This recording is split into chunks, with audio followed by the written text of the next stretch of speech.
Hello everyone, my name is Dr. Joel Rosen. I am the Adrenal Fatigue Recovery Ninja, and I want to welcome you back to another edition of your Adrenal Fix. Today I want to talk to you about when exhaustion causes you to lose command of your executive functions of your body. You feel like you're not command of your body anymore. Doctors don't believe you, or they don't do the proper testing. So let's talk about those words in red. Exhaustion. So what do we mean by exhaustion? You get that your body is just exhausted. It's burnt out. It's insufficient. It's on overdrive. You wake up. You don't feel like your body's plugged in. You feel like the batteries aren't recharging. You feel like you crash in the middle of the day. You feel like you're just exhausted. And no matter how much sleep you get, you continue to be exhausted. But what happens is you find that you're losing commands. And that's a word that I used from a patient of mine who said, I feel like I'm losing command of my body. And so when she said that, she was talking about, I want my body to react to stressors properly. I don't want to have an accelerated heart rate, or I don't want to feel like I'm adrenaline, or I don't want to feel like I'm panicky, or I don't want to feel like I get lightheaded if I stand up too quickly and I feel faintish, or I don't want to feel like my body can't regulate its temperature, so I feel cold when it should be hot, or I feel hot when it should be cold, or I just can't think properly. I go into a room and I forget what I was going in there for, or I go and I'm in the middle of a sentence and I wanted to try to tell the backstory, and then I remembered I forgot what I was talking about, and I can't remember what the front story was. Those are the things. And then your friends and your loved ones and your family know that something's going on with the brain, and on top of that, you are canceling, you're not going out. You make plans, and then when you try to do the plans, you just don't have the capacity to do them. That's what we're talking about, the commands of your body. And then lastly, you go see the doctor, and then the doctor tells you that there's nothing wrong with you, that there is no such thing as this thing called adrenals or adrenal fatigue or adrenal insufficiency, or maybe they do think that there is such a thing and there is only something called Addison's disease, and they test your cortisol with your blood and the test results come back normal, or they do actually an ACTH test and they find out that you don't have adrenal insufficiency, so they say there's nothing wrong. But then you say, well, guess what? My brain's not working very well. I don't focus, I don't concentrate, I don't remember. They do a full panel of blood and your blood tests are normal. And then you say, well, I got to go see the neurologist. Something's really wrong here. Then the neurologist orders an MRI or a CT scan, and maybe there's some lesions, but not enough to explain what you're dealing with. And at this point, it comes down to, let's put you on some antidepressants. Let's put you on anti-anxiety medications, and let's just maybe, don't stress so much. Try to eat a little healthier. Try to go exercise. Well, I'm already doing that. I'm already eating healthy. I probably eat healthier than you, doctor, and I'm exercising. I probably exercise more than you, or I don't have the energy to exercise. So here you are, frustrated, exhausted, losing command of your body, not being believed, and then the tests, they're not paid for by insurance. They don't even know about these tests. You look and you research and you know there's a genetic connection, so you find out about methylation and MTHFR, and then you go see the doctor and they don't really know anything about that. They're not teaching that in medical school, and if they are, they make it look like you're the dumb one, that you're crazy and that there's something wrong with you, and if there is something wrong with you, it's not your brain or it's not your stress response system, it's just your depression and your anxiety. And maybe there is depression and anxiety, but that's because there's something more sinister lurking upstream, and that's your body's ability or inability to handle stress. So what I wanted to do is I wanted to talk to you about a couple different things here. I wanted to talk to you about the frontal lobe. I wanted to talk to you about cortisol. I wanted to talk to you about inflammation, and I wanted to talk to you about insulin. Those are all intricately connected, but actually I should have put number 2, number 1. And I have down there the old way and the new way. So the old way is, let's get you to do an MRI, or let's go and look at your basic blood work, or let's have you do some bioidentical hormones. Let's get you to those youthful ages, and let's just sort of go straight to, let's go straight to the hormone system and rejuvenate that and practice anti-aging medicine. And I can't tell you how much I talk to patients and they tell me I'm going to see my natural doctor and they practice anti-aging medication, but then they do that same thing for everyone. They have cancer patients in there, they have autoimmune patients in there, they have anti-aging patients in there, and they're all doing the same thing. They're all on the IVs, they're all doing the foot baths, and it's not custom built. So the old way is everyone gets the same protocol. You have the basic test where if you're not sicker than the average sick person on the test that you're looking at, then you're told that you're normal. That's the old way. You go for an MRI, you go for a CAT scan, you go for an NCV, you're told you're normal. You get recommended to go to the psychologist or to go see the psychiatrist. You get put on antipsychotic medication or antidepressive medication or anti-anxiety medications. Maybe they refer you to the gastro, maybe they refer you to the endo, maybe they refer you to the rheumatologist, and no one is communicating to each other. No one's telling you what's going on. No one's looking at the connections between all of them, and everyone is just prescribing you new medication. If that's what's going on, please, please, please let me know, because I'm really interested to know if that is. If you were listening to this, then give me a thumbs up or give me a heart or something so I know that A, you're hearing me because I'm using this for the first time and I just want to make sure you get good volume, and then B, you agree with what I said. So the new way though, the new way is to look at two major things. The major thing that we look at is the epigenetics. So epigenetics has to do with what is your environment like? Are you living in a moldy house? Are you living in a stressful marriage or stressful relationship? Are you eating healthy, organic, nutrient-dense foods? Is it fast foods, frozen foods, packaged foods, GMO foods, artificial foods? Are you doing those types of things? What about infections? Are there any past infections that you know about that you just don't say, oh yeah, I had past Epstein-Barr virus, I had past HPV virus, but they're old titers and I don't have to worry about them?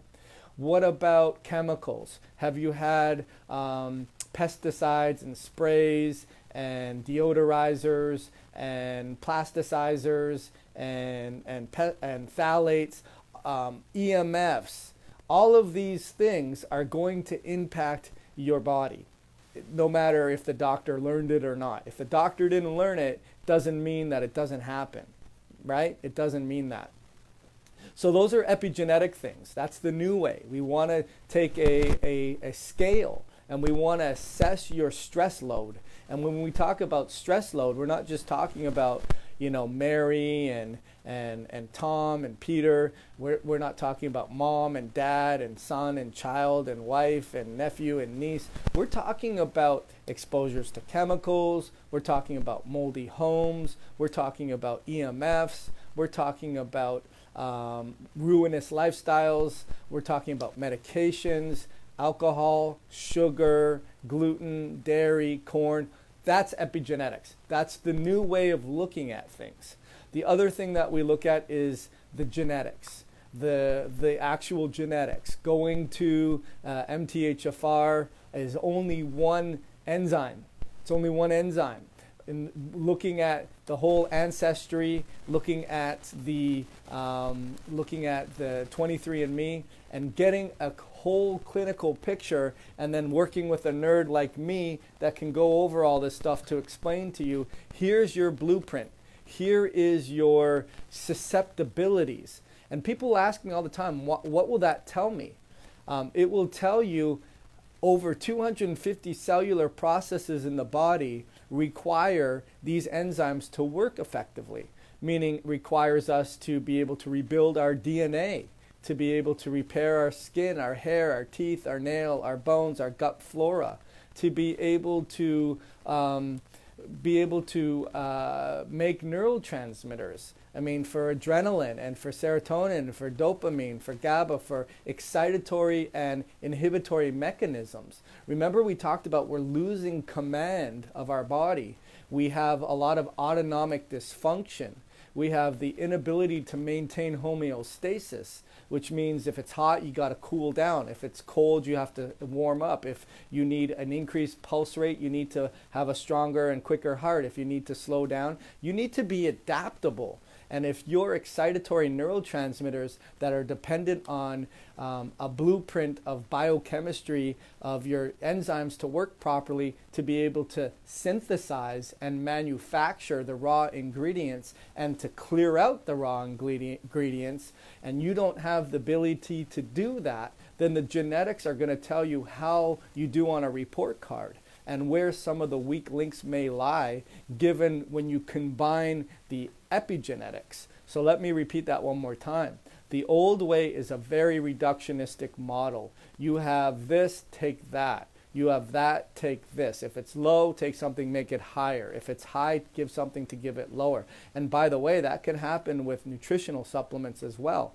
And I've been guilty of that, where you give someone some nutrients to try to support them, but then you have other things that are going on, like I didn't realize that, you know, they're using their cell phone and they're sleeping with it 2 feet from their head, and they wake up at 6 in the morning and they go to bed at 12 at night, and they've had that cell phone on their person for the last 20 hours. I mean, that's what's happening.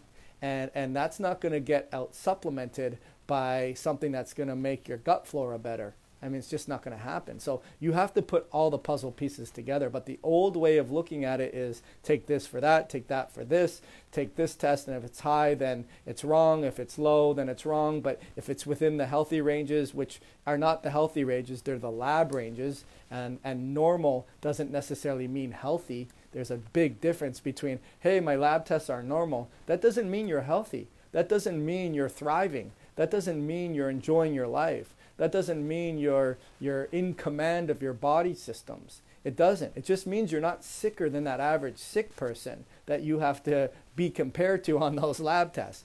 The old way is just, you know, taking bioidentical hormones and trying to restore youthful levels, and not really trying to work your way upstream and look at the combination of genetics and epigenetics to really make a huge difference. The new way is really looking at each and every individual and taking a stress score and understanding how's their psychosocial stress, how is their chemical stress, how is their pathogenic stress, how is their EMF stress, how is their dietary stress, and how much activity are they doing? Are they stabilizing their glucose? Are they eating enough calories? A lot of the times we find that you guys are just not eating enough food to sustain you through the day, and then you have a thyroid problem on top of that, and then your thyroid system is being pushed to the limits, and you're not having enough nutrients and enzymes and substrates and fuels to make the body work properly, and then all of a sudden you have crashing and you're putting on weight. And then all of a sudden you eat a little bit more food because you can't sustain that decreased amount of calories for too long, and you put on even more weight. And that's the old way of doing things. So what I wanted to talk about is some other things. So frontal lobe. Frontal lobe is our executive functioning part of the brain. It's responsible for eye movements. So if you get dizzy, if you can't track, if you can't do quick little movements, perhaps there's a frontal lobe problem. If you do socially inappropriate behaviors, you're very impulsive, or the person in the line who's obnoxious irritates you to all get out to the point where you can't hold it back, and now you know that you're saying things and doing things and being irritated by things that you never used to be irritated before by. That's a frontal lobe problem. You can't plan. Like if you go on vacation and you say, okay, we're there for 7 days, we're going to go to this place, that place, this place, that place. You can't do those things anymore. You can't sequentially make plans in a certain order over and over and over again. And the problem with this is that when you have a cortisol issue, when you have an insulin issue, when you have an inflammation issue, all of that's going to bombard that front part of the brain. and that front part of the brain is not going to be working properly. But here's the thing.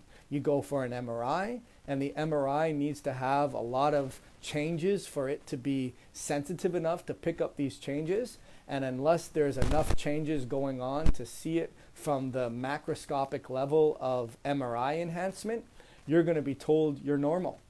I can't tell you how many times I have someone who does a endoscopy and they're told they're normal, but then we do a DNA stool microbial that's looking for fingerprints, and that's the analogous of going to a crime scene and looking to see if you see major bullets and then say, nope, there's no bullet, so there was no crime here.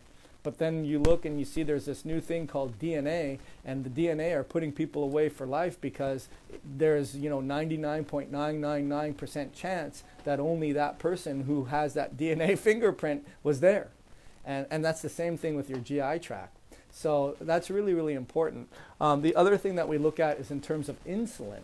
So insulin will spike up, it will spike down, especially when we have methylation issues, when we have nutrient deficiencies, chemical exposures, EMFs, all the things that I'm talking to you about, that's going to cause insulin levels to spike. And then all of a sudden you try to go on a ketogenic diet, or you try to do intermittent fasting. You don't have any idea what's going on with your glucose levels. You think that you did a ketone strip and you've been in ketosis for the past 3 months or 4 months or 5 months, and only to find out that it's an old, it's not going to be reliable at this point anymore. So I guess the point is that you have to know how to do things properly. But insulin is a very important marker for causing you to lose command of your body. It really is. The other thing that we look at is inflammation. So let's talk about inflammation. Inflammation, we have these inflammatory cytokines, TNF-alpha, IL-6, all of these chemical mediators that help your immune system communicate to each other.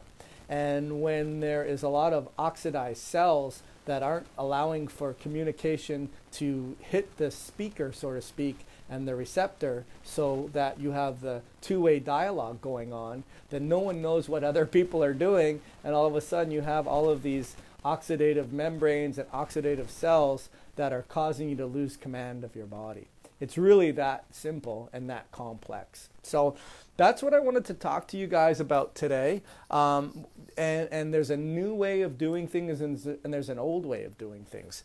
The new way is really to look at each patient as an individual patient and realize they have their own unique nuances. They have their own health history. They have their own mother and father that's different from everyone else except who's out in their family. They've had traumatic experiences. They've lived in certain homes. They've had certain injuries. They've had major life events that is different from everyone. So how are you going to make a protocol that's going to help everyone, if they've had different experiences? The old way does that. The new way looking at your genetics, looking at your environmental exposures, and then really designing the best appropriate program based on that. And the thing is, it's not a stepwise fashion, linear, get everything better over and over and over again. You're going to have some checks and balances. So you may find that you do something, it feels great, and then you do something more of it, and then it doesn't feel so great. And that's really important. I'm trying to teach everyone on this form that there is a bell-shaped curve that if you're in doing really well with something and then you give yourself too much of it, then you're not going to do so well anymore. The problem is we throw the baby out with the bathwater and say, oh, that didn't work for me. It may have worked for you. You're just doing too much of it. Or you're doing something and you're not doing enough of it. And it's really, really confusing. It is. So anyways, that's what I wanted to explain to you. And I wanted to explain to you that most of the time when we're losing commands, it means our autonomic system, our homeostatic system, our HPA axis system, and our hormone system, and our chemical messenger system between neurotransmitters and hormones and immune cells have nowhere to communicate with each other because of cortisol imbalances, because of inflammation, insulin, and infections. That's really what I see going on. So hopefully you guys got a lot out of that. I don't see any questions. That's kind of interesting. If there's any questions, I can certainly answer them for you guys. I see that there's a lot of people here and they're giving me thumbs up, so that's great. And hey JJ, I hope you're doing well, and Jenny as well. I always like looking at your videos and not your videos, your actual pictures. Susan, hope you're doing well. And Kimberly, I hope you're doing well as well. If you guys have any questions, darn, came in late. Yeah, you're gonna have to watch the replay, Terry, because there was really some good stuff on here, if I don't mind saying so myself. But if you guys got a couple of questions, I would love to answer them for you. I'm gonna stay on here for a couple more minutes to do that. Let me know if you have any specific topics that you guys want me to talk about. I see a lot of information on detoxing. I see a lot of information on hormones. I'll continue to do some more replays on case studies, because I think the case study that we did the other day was really, really enlightening. When you have someone who has really low cortisol that they're producing for the day, but their free cortisol is, not really, really low. What's going on there? And usually there's a hypothyroid problem. There's an HPA axis downregulation problem. There's all those types of problems that are going on. And you can see that when you look at these different nuances with the Dutch test. But when you combine that with the saliva test, and you combine that with the blood test, and you combine that with the organic acid test, and you combine that with the genetic test, now you're not really guessing. You're really not. Best way to optimize hormones. Well, that's not a basic question there, Timur. That's just kind of like the best way to optimize hormones. I mean, terrible question, my friend. Just because it's too general. I would say the best way to optimize hormones is through your diet. Making sure you're getting good healthy fats, making sure you're absorbing your healthy fats, making sure your gallbladder and your liver are working well enough to be able to do that. Making sure you're not getting too many carbs, making sure you're getting good healthy proteins, making sure you're controlling your stressors, making sure you're stabilizing your glucose, making sure you're cleaning out your gut and your liver. There's your best way to help your hormones.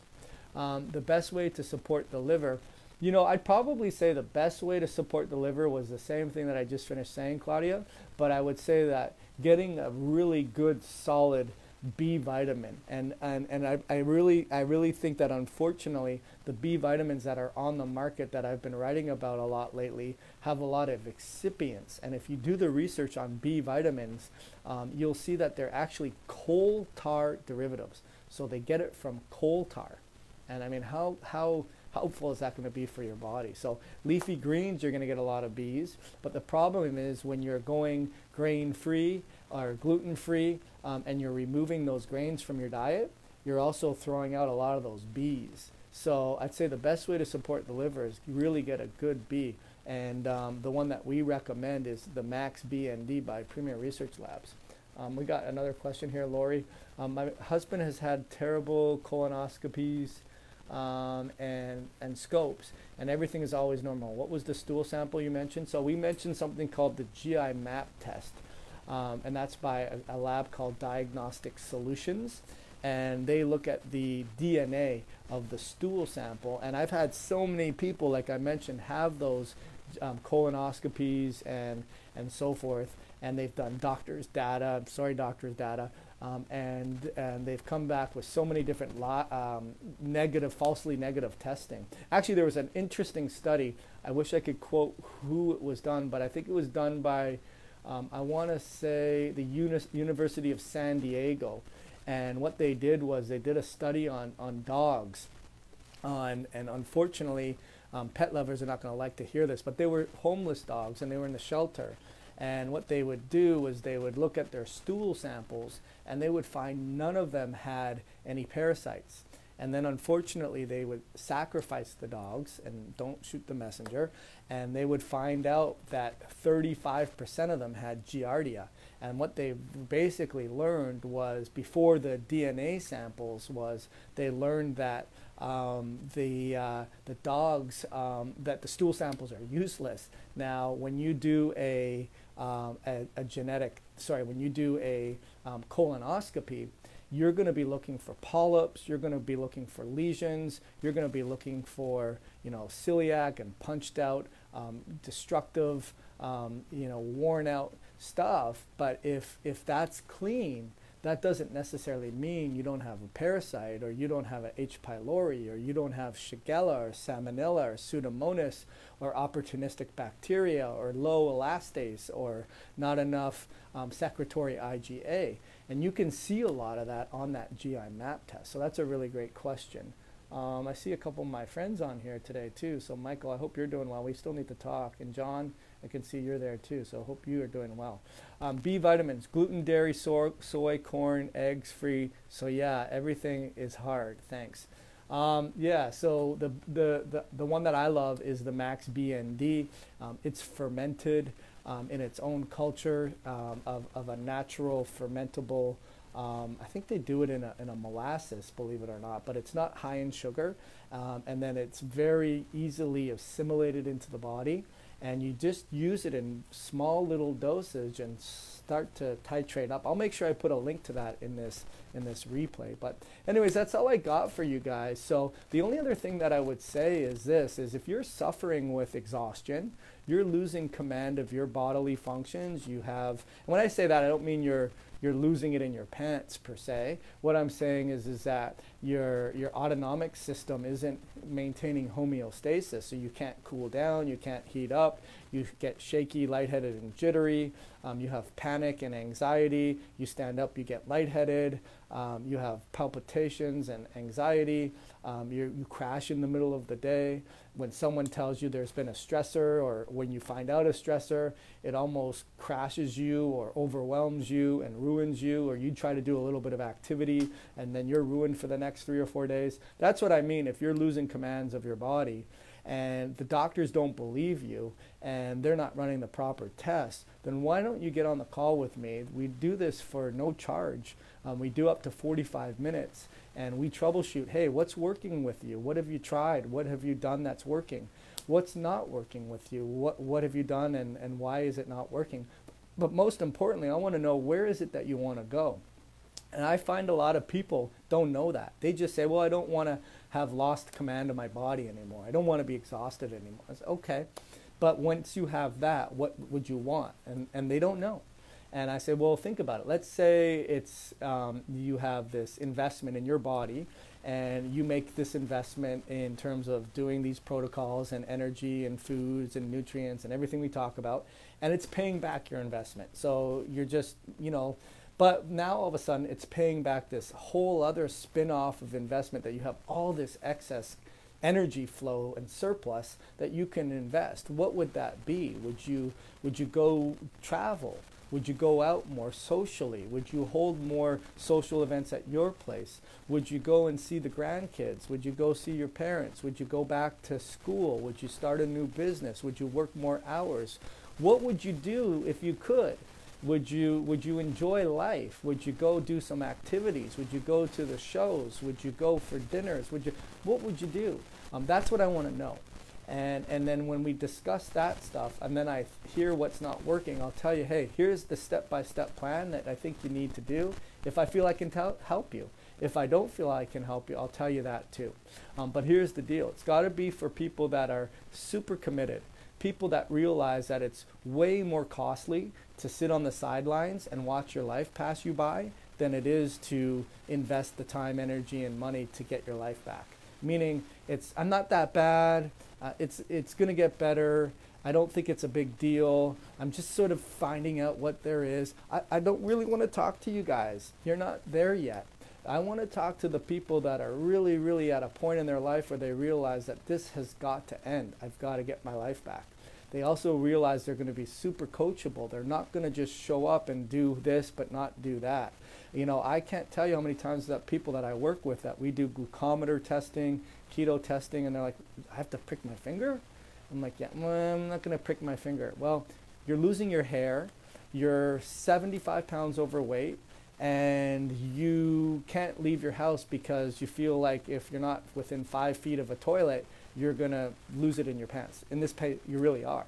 But, don't put your finger, in a prick, because that's going to be inconvenient. not looking for those people. I'm looking for the ones that are going to do exactly what it takes. And most of you guys watching this will do that. And then lastly, we talk about, the resourcefulness. And I always say, don't shoot the messenger. But, the real reality is that when you want to look at doing a DNA sample, not doing the one through LabCorp or Quest, or you want to look at a 4-point urine test, not the one that's a 24-hour urine point, or you want to look at your DNA and have a doctor who's trained in that. Unfortunately, insurance doesn't pay for that. And if you want me to get real political about it, my feeling is that if they have to pay for something that's going to get you off medications and is going to get you healthy, what's the incentive for them to do that? And hopefully they're not hearing, because really it's a sickness-based model where it's prudent to keep a person not super healthy enough where they don't have to get off the meds. And plus, you know what, if you're not sicker than that average sick person based on your lab test, then they're not going to deem a medical test necessary, because you don't fall outside of the values. So anyways, so resourcefulness, coachability, and decisiveness are the things that we give these 45 minutes, no cost obligations, to continue troubleshooting sessions to figure out where you are with your health, what you've tried, what's not working, what is working, and like we said, most importantly, where is it that you want to go with your health? And if I feel I can help you, I'll tell you, do this, this, this, and this. If I don't feel like I can help you, I'll tell you that too. But you have to have those 3 qualities. Lori, what I'll do is I'll post a link to jump on the call with me after this video. And I hope you guys got a lot of value to this. I'll make sure that I have a replay on this. My name is Dr. Joel Rosen. I am the Adrenal Fatigue Recovery Ninja, and I look forward to helping you end your exhaustion and gain control over your body, because the doctor is doing the proper test and the doctor believes you. So anyways, have a wonderful evening, and I'll see you on the next episode.